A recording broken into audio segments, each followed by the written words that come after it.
You're listening to the Teaching Toolbox with Brittany and Ellie. Join them as they talk all things middle school.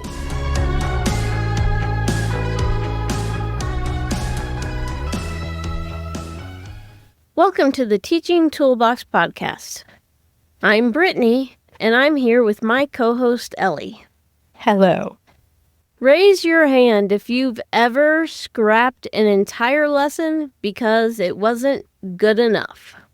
Or you stayed at school until dinner or later, tweaking slides in a way that no one will ever notice.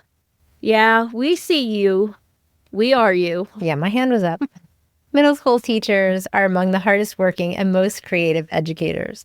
But we also carry a significant amount of pressure to get everything right. Whether it's classroom management, bulletin boards, emails, or every single worksheet, many of us hold ourselves to wild standards. Today, we're unpacking how perfectionism shows up in our work, what it costs us, and how to aim for purposeful progress instead of polished perfection. Because your students don't need perfect, they need present. Let's be honest. Perfectionism in teaching doesn't always look like perfection. Sometimes it looks like procrastination, burnout, or even imposter syndrome.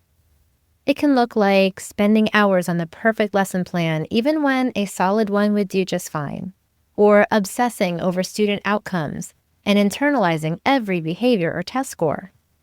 Maybe comparing your classroom or materials to others in your building, on Instagram, Pinterest, or Teachers Pay Teachers, and feeling like you don't measure up. It could look like avoiding new instructional strategies because you can't guarantee success the first time.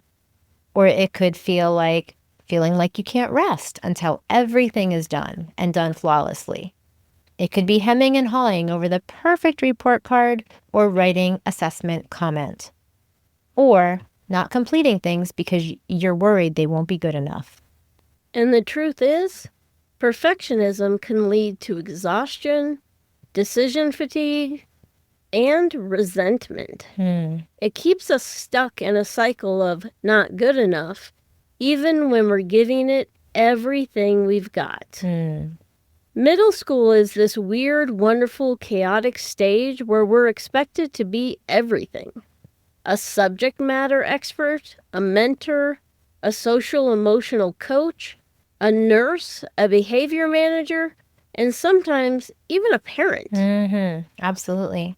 And the stakes feel high. We're teaching kids at a critical turning point, academically and emotionally. So of course we want to get it right.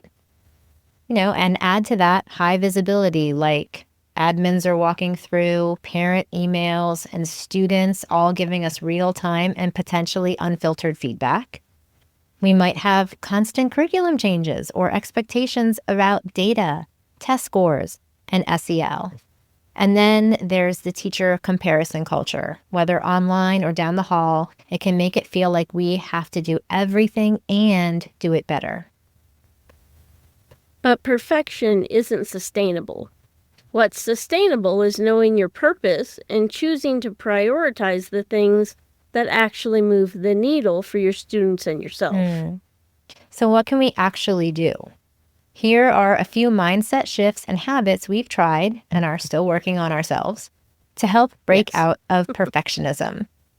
First off, adopt a progress over polish mantra. Ask yourself, does this need to be perfect or does it need to be done?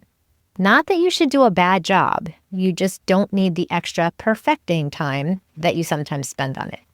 You can set time limits for planning or grading sessions and stick to them.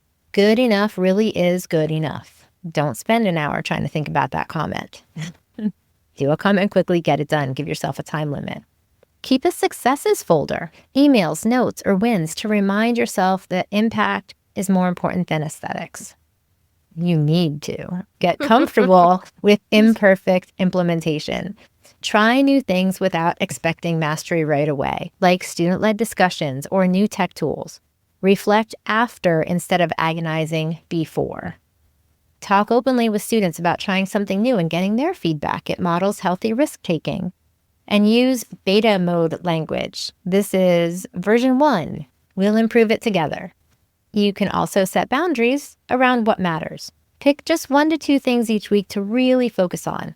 Let the rest be B- or B level or even C level work. I heard a podcast once that talked about like B- work, It was hard for me to think about doing B- work instead of A work. Yeah. Yeah.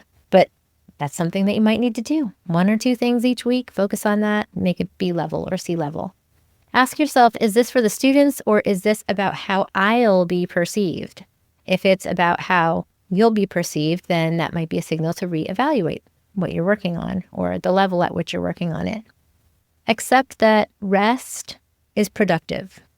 Show up well rested and present instead of perfect and depleted. Yes, definitely. And here's a permission slip. Your classroom will still be meaningful, safe, and effective, even if your anchor charts are uneven and you skip the adorable lesson intro video. I do have to say that when it comes to anchor charts, I was definitely not perfect. I'd never look like Pinterest ones. But perfection is not the standard. Connection is. Purpose is. Consistency is. That's what middle schoolers will remember.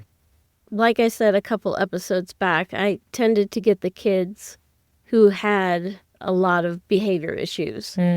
And I just 2 weeks ago connected with 3 different students, 2 of which were some behavior issues that I had in my classes 20 and 25 years ago. Wow. So long ago. And we each shared a meal together and talked about the past and what they're up to now. And not a single one brought up any content we covered, anything that was perfect or imperfect, or only one brought up a simulation that we did in a class. But instead, we talked about the friendships they had, the fun things we did in the classroom, how much they enjoyed 6th grade and how much fun they had, and how safe they felt in my room.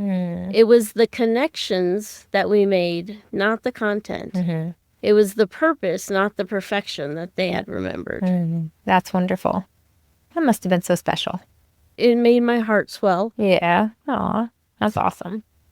So letting go of perfection doesn't mean letting go of excellence. It just means recognizing that excellence does not require burnout, comparison, or control.